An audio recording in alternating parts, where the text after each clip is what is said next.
Hermanos y hermanas, que se les bendiga.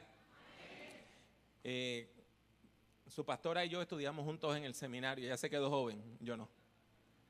Y qué lindo y qué bueno es poder estar con ustedes. Y yo sé que hoy es jueves de células. Y yo imagino que quizá alguna persona media desmemoriada llegó a la célula, está al frente y diciendo, ¿dónde está el resto de la gente? Pero qué bueno que ustedes llegaron acá y que yo tengo la oportunidad de compartir con ustedes algunos pensamientos en torno a la palabra de Dios. ¿Recuerda, Suriñé? Uno de los peligros ocupacionales de ser un niño es que usted está obligado a escuchar las historias de sus mayores. Y eso a veces es un problema, ¿verdad? Si usted es el nieto de don Venancio, pues ya usted sabe. Don Venancio le va a hacer los mismos cuentos de toda la vida, ¿verdad? Pero nene, ven acá. Cuando yo era joven, y usted dice 1954 veces que he escuchado el mismo cuento, y cuando se lo vuelve 1955 veces. Y no me malentiendan, algunas de esas historias son buenas, pero y muchos de esos consejos valen oro, pero la verdad es innegable que nosotros escuchamos cuando niños un montón de historias que ni entendimos lo que querían decir. Déjenme darle un ejemplo. Mi papá no tuvo hijas, lo que tuvo fue 4 varones, pero nos celaba como si fuéramos señoritas. Entonces, él siempre nos advertía de los peligros de enamorarse, que enamorarse era un peligro, que uno no podía enamorarse así con todo el corazón. Él decía que eso era un problema y la forma como él nos advertía era, no te metas hasta el zoco el medio. Está hasta el zoco, estás hasta el zoco el medio. Y siempre hablaba del zoco el medio y del zoco el medio. La cuestión es que mis hermanos hablan más inglés que español. Así que por lo regular, mi papá nos estaba hablando en inglés. Pero decía zoco el medio en español, ¿verdad? Así que decía, beware of that girl, because está hasta el zoco el medio, and I told you. Entonces era esa mezcla de Spanglish. Pues ¿sabe qué? Hace como 5 o 6 años, uno de mis hermanos vino a Puerto Rico y me dice, ¿te puedo hacer una pregunta? Ahora que no está ninguno de los otros. ¿Qué? Dime, ¿qué pregunta tiene? Me dice, ¿qué es el zoco el medio? Él llevaba 40 años escuchando a papi diciendo, ten cuidado, no te metas hasta el zoco. Y él no sabía qué rayos era el zoco el medio.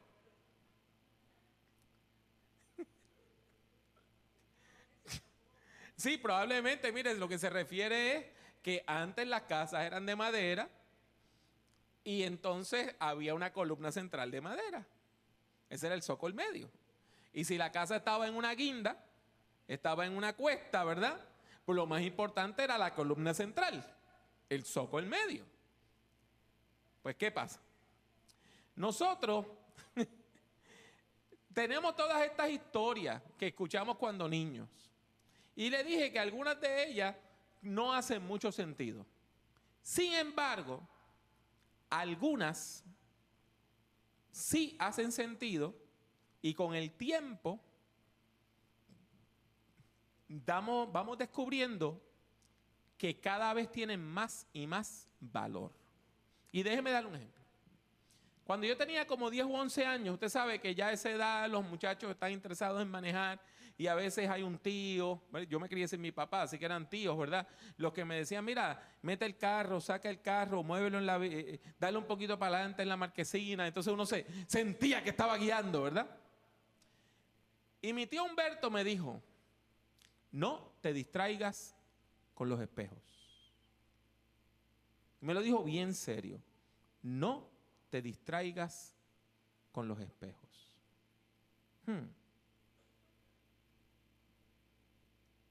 5 o 6 años después, yo aprendí a manejar, ya a los 16, 17, 18 años.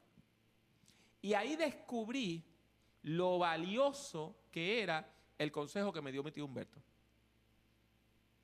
Distraerse con los espejos es peligrosísimo, pero peligrosísimo. ¿Y cuántas veces usted está mirando algo por el espejo, y cuando mira para el frente está casi encima de algo o de alguien y tiene que meter el freno y queda, mire, a ley de nada de haber tenido un accidente? Es imposible guiar bien mirando adelante cuando usted está mirando para atrás. Yo aprendí que ese era un buen consejo para manejar autos.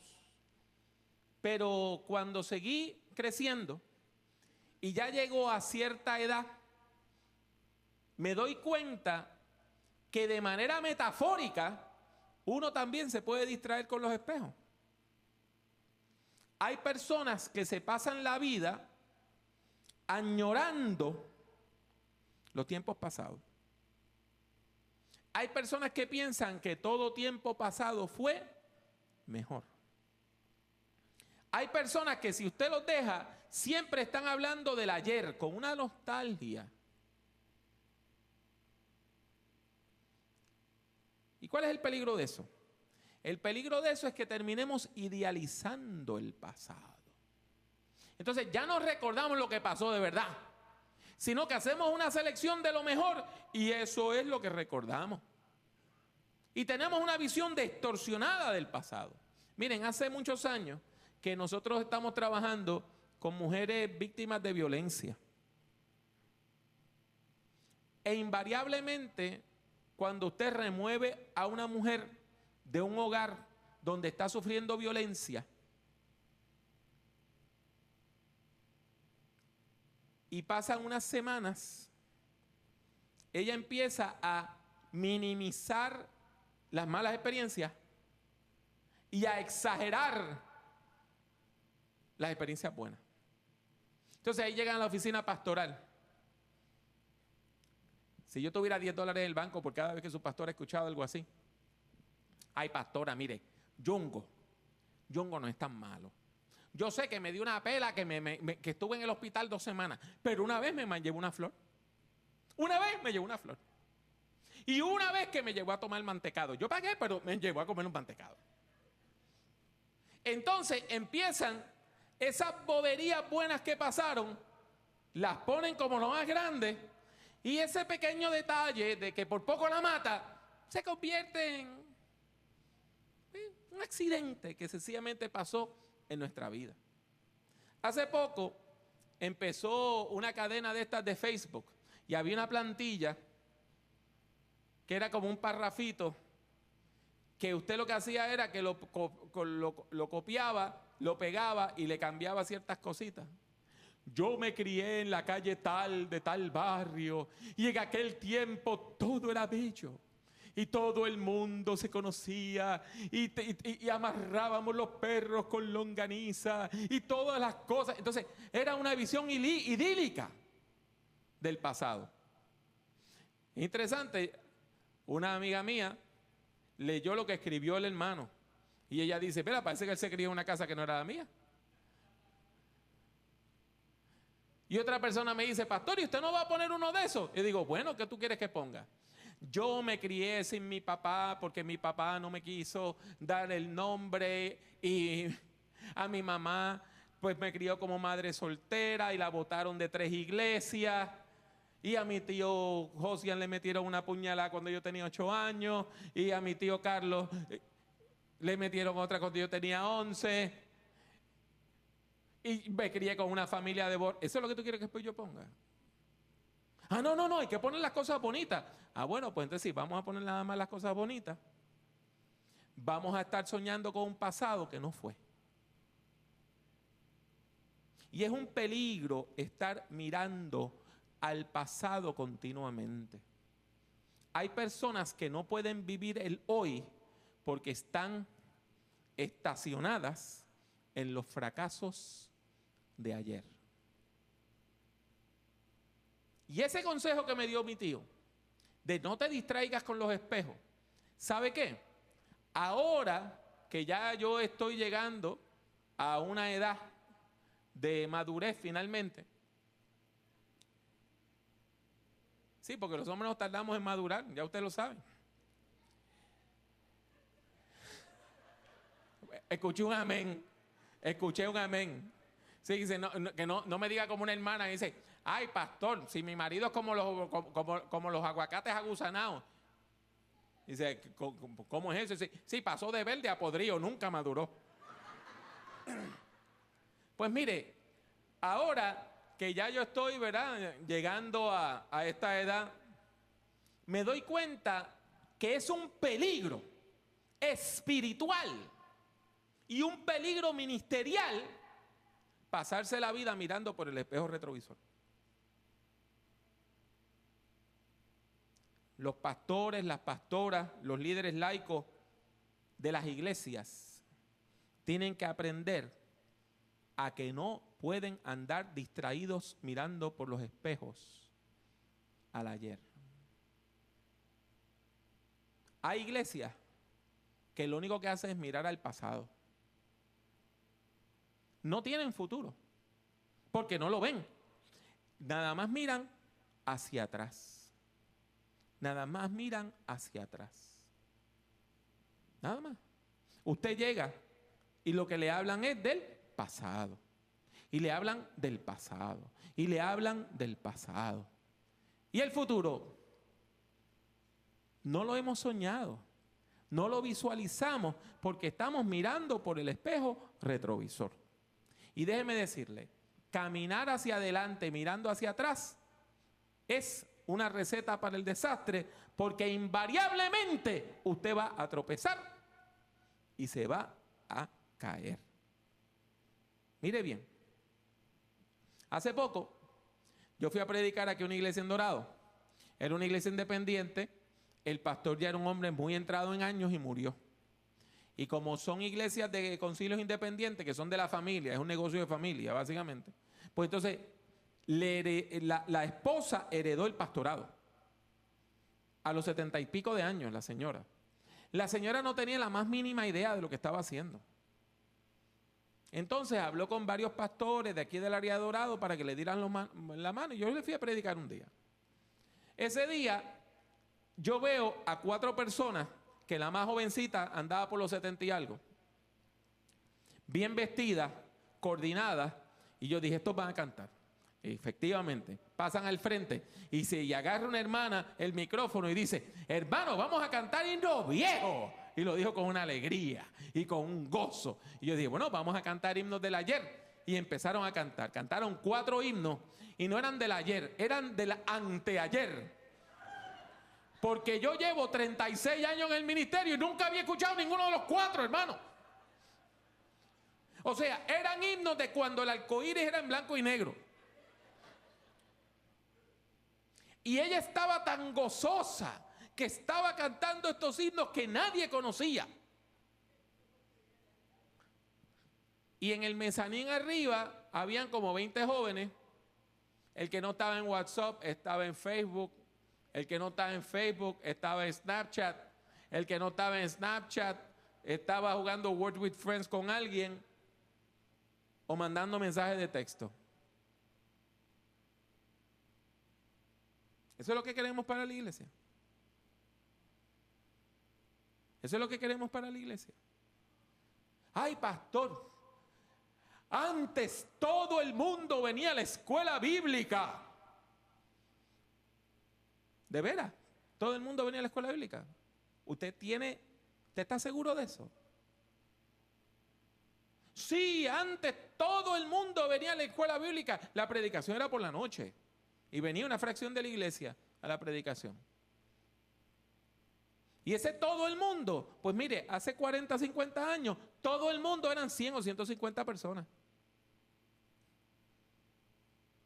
Ese todo el mundo del cual usted habla era un grupo bien pequeño. Ese todo el mundo del cual usted habla eran personas que venían a la iglesia.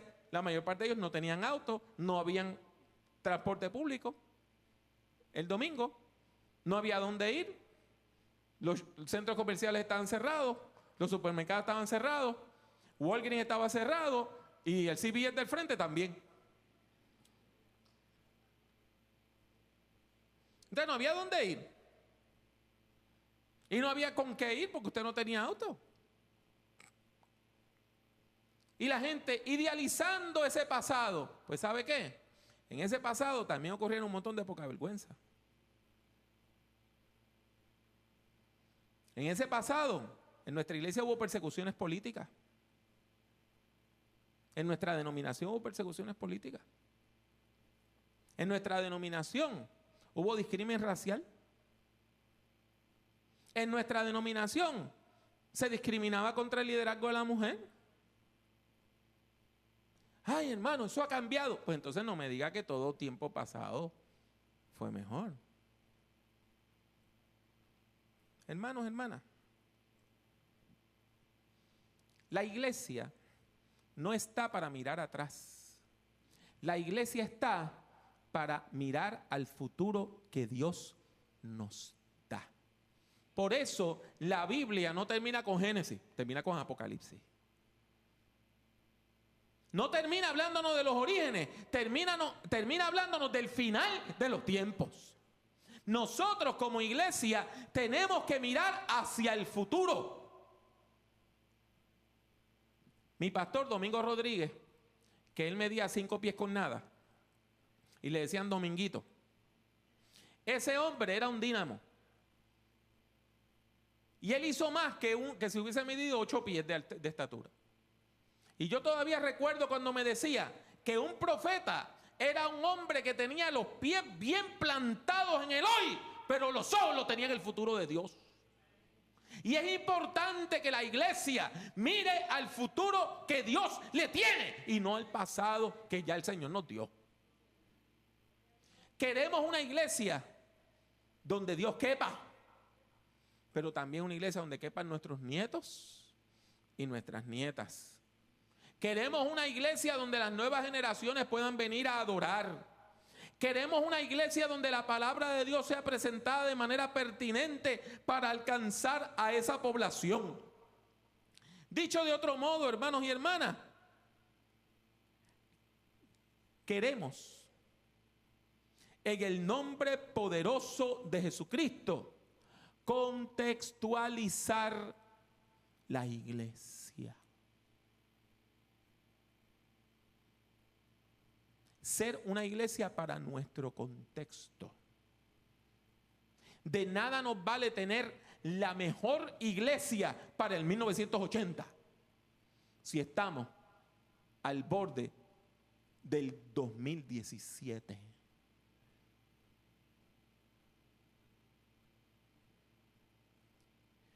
Hermano, esto es un problema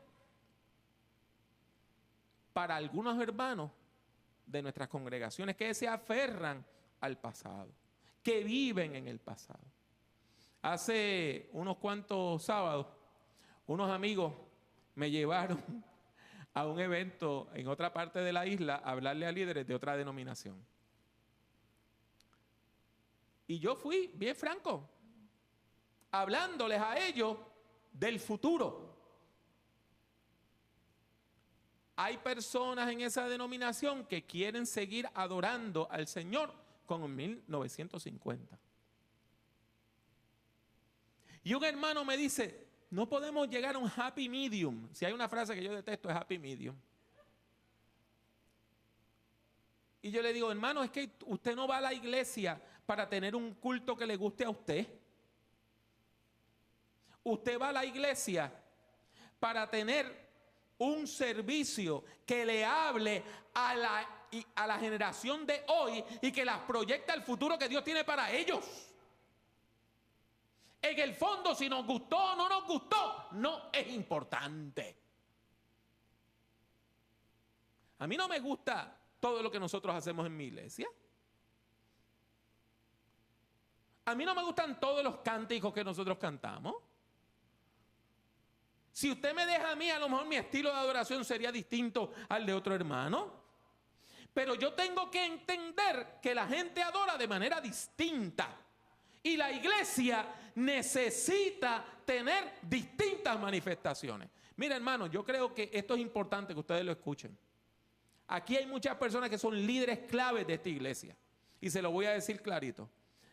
Todas las damas que hay aquí, por lo regular, cuando van a comprar ropa y un vestido, puede ser el vestido más lindo del mundo.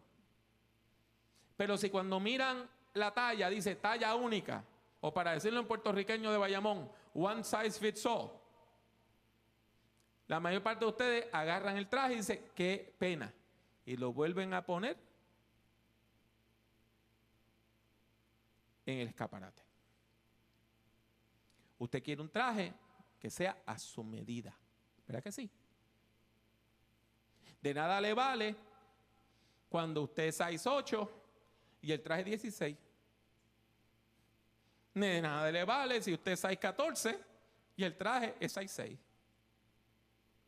Y por favor, aquellos hombres que están casados, pídale a su esposa que le traduzca lo que yo acabo de decir. ¿Ok? ¿Qué pasa con eso? Las iglesias tenemos la mala costumbre de hacer cultos one size fits all. Talla única. ¿Y por qué? ¿Por qué nosotros hacemos eso? En Espinosa tenemos un experimento interesante. A las 8 de la mañana tenemos un culto a la antigüita. Un culto a la antigüita. Dura 1 hora y cuarto. Hay predicación, hay cena del Señor. Cantamos 2 himnos tradicionales y un corito, siempre. Los himnos tradicionales, Castillo fuerte es nuestro Dios, tiernas canciones a cantar al Señor, cuán grande es Él, cuán gloriosa será la mañana, Jesús yo he prometido, y el himno del 15 y el 30. ¿Usted sabe cuál es el himno del 15 y el 30? ¿Con qué pagaremos? Por lo menos eso es lo que yo canto cada 15 y 30, ¿verdad? Hay gente que detestan ese culto y le dicen la misa.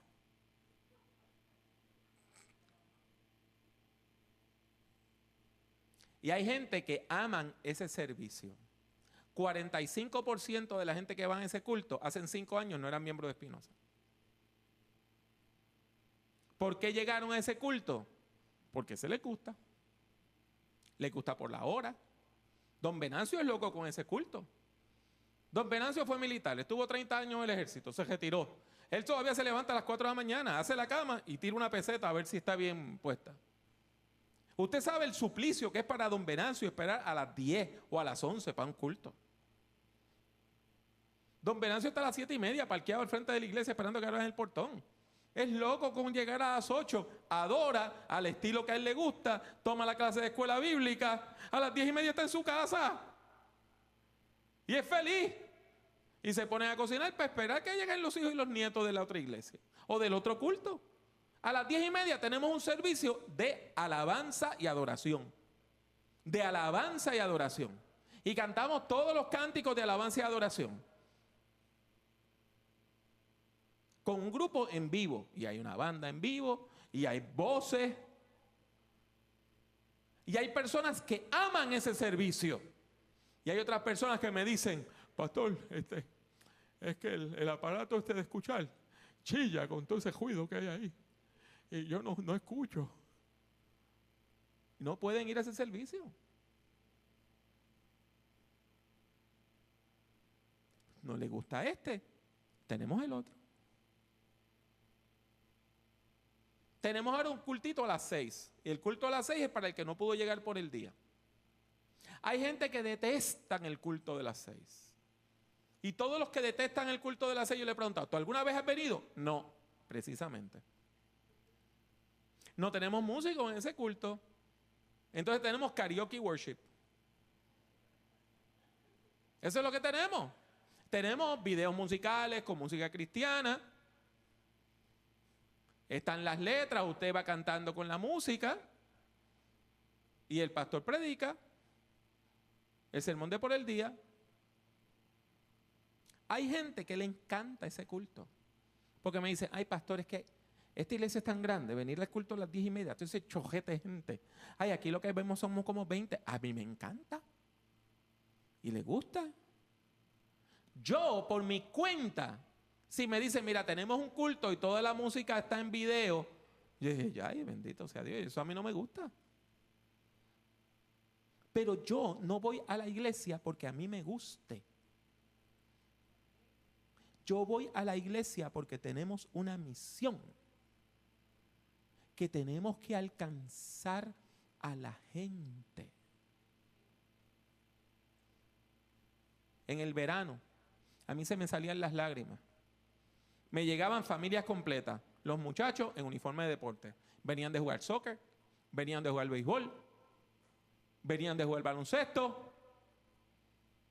Y antes de llegar a casa, vamos y adoramos a las 6 de la tarde. Me saca por el techo que la gente diga, ay, son mucho trabajo. ¿Y? Es mucho trabajo. Usted tiene toda la razón. Es mucho trabajo. Pero a eso nos llama el Señor. Tenemos que alcanzar a la gente donde están. ¿De qué vale una iglesia que está abierta hora y media para adoración el domingo cuando Walmart está viendo 24 horas?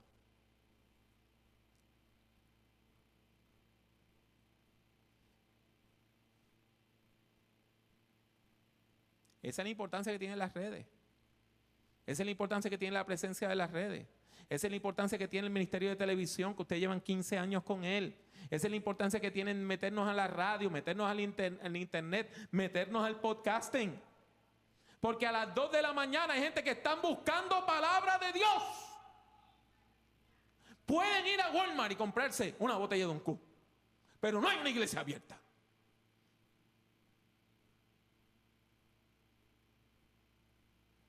Es importante entonces, hermanos, que dejemos de soñar con el ayer, dejemos de evocar el pasado, dejemos de estar mirando hacia atrás.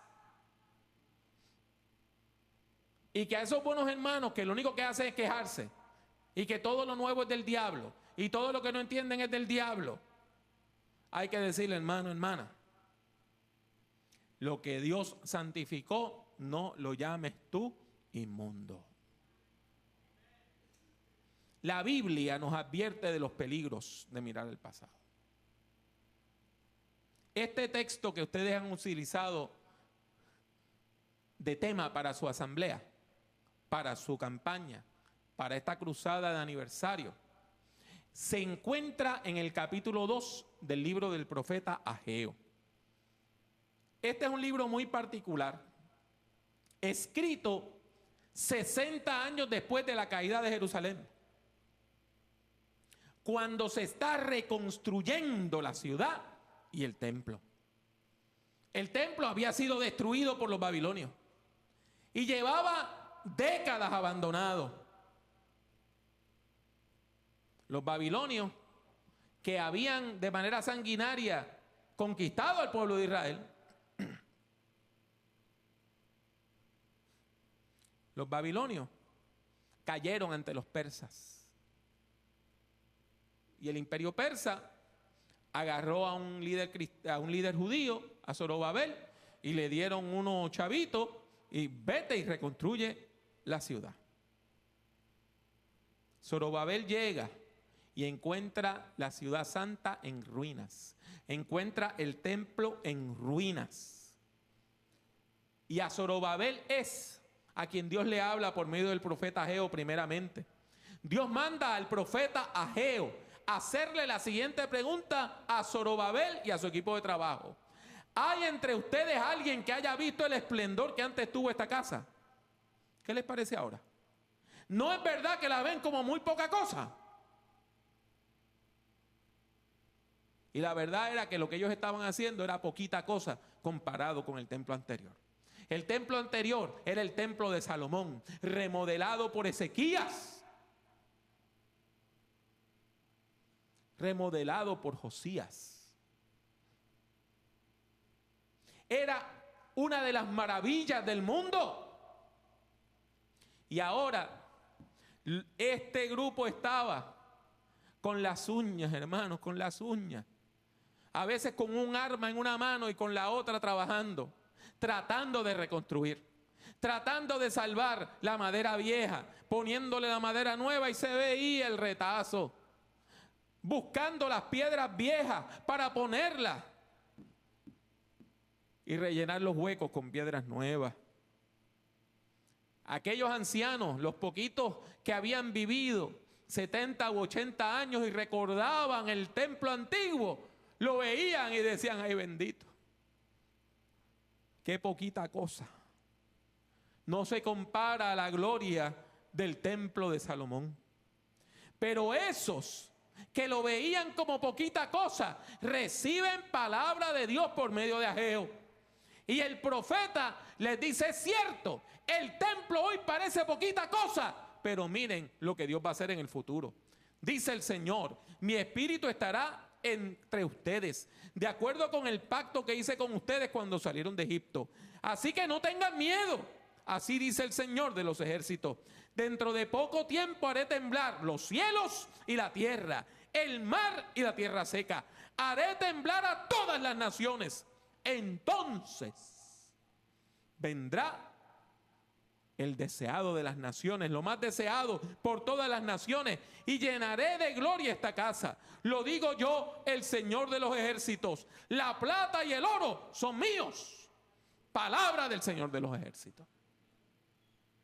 Los que decían que no hay para reconstruir, los que decían que no se puede, los que decían que este templo jamás va a llegar a ser lo que antes fue, reciben palabra de Dios que les dice que miren al futuro con esperanza. Deje de estar mirando al espejo retrovisor. Vamos a mirar hacia adelante, hacia el futuro que Dios tiene. Y si estas declaraciones son atrevidas, más atrevidas son las que apostilla en el versículo 9, que dice, al final, la gloria de esta casa será mayor que al principio, y haré que en este lugar haya paz. Lo digo yo, el Señor de los ejércitos, palabra del Señor de los ejércitos. O para citarla en la versión que llevamos en el corazón, Reina Valera 60, la gloria postrera de esta casa será mayor que la primera. Eso es una declaración atrevida. Y yo me imagino que hubo gente que pensaron que era hasta herético. ¿Cómo usted va a decir que se va a sobrepasar la gloria de Salomón? Y es que todo ministro debe estar esperando que las nuevas generaciones superen lo que nosotros hicimos. Si un ministro dice, después que yo salga todo se va, barranca abajo, no era un ministro del Señor. Porque nosotros queremos que la iglesia vaya de gloria en gloria y de poder en poder. Esa actitud politiquera de que yo voy a ser el mejor y ustedes me van a recordar llorando, eso no tiene cabida en la iglesia, hermano. Nosotros construimos hoy para que la iglesia sea mejor mañana. Esa es nuestra esperanza. Esa es nuestra esperanza. Nosotros trabajamos hoy para que mañana el futuro de la iglesia sea más brillante y alcance a la gente que no pudimos alcanzar hoy. Dios nos llama. Vega Alta, Dios te llama a caminar al futuro con determinación y con esperanza. Y yo sé, hay personas que no pueden. Yo estoy seguro que hay todavía personas que de vez en cuando se le acercan a la pastora y le dicen, ay pastora, yo todavía extraño el templo allá, al lado de la plaza. Yo prediqué campañas en ese templo, ¿sabe? Hace un tiempito atrás. Y yo recuerdo aquella vez que yo entro y veo un cruzacalle con mi nombre. Y yo dije, gracias a Dios que no pusieron una foto porque espantan la gente. ¿Dios les habló en ese templo? Oh, sí. ¿Dios los bendijo? Tremendamente. Pero debíamos quedarnos allí cuando Dios nos estaba llamando acá. No. No nos podemos quedar en las glorias del ayer. Tenemos que proyectarnos al futuro. No podemos idealizar el pasado. El pasado no puede ser nuestro héroe. No podemos tratar de volver atrás. Cuando un pastor trata de dirigir la iglesia al pasado, la mata. La única manera de yo llevarle al ayer es matándole. Yo tengo que llevarle al futuro en el nombre del Señor. ¿Cómo es ese futuro? Ese futuro hay que soñarlo. Porque si usted no visualiza algo, usted no lo puede alcanzar nunca. Lo primero es que usted lo vea. Y ese es otro sermón. Pero léalo en los libros de Éxodo, Deuteronomio, Josué. La gente no había visto la tierra prometida, pero sabían que fluía leche y miel, porque la habían visto en su imaginación. Y nosotros tenemos que soñar con la imaginación que Dios nos da. Tenemos que soñar con lo que no es para que sea. Tenemos que visualizar lo que todavía no existe para poderlo construir. Iglesia, Dios nos da palabra. Y esta es la palabra de Dios para esta campaña. Dios nos promete que la gloria postrera de esta iglesia, de esta casa, de esta ciudad, de este país, será mayor que la primera. Hay futuro, hermano. Hay futuro, hermana. Hay esperanza, hermano. Hay esperanza, hermana. Hay camino. Hay caminos que Dios está forjando para su iglesia. Caminemos por ellos en el nombre del Señor Jesucristo.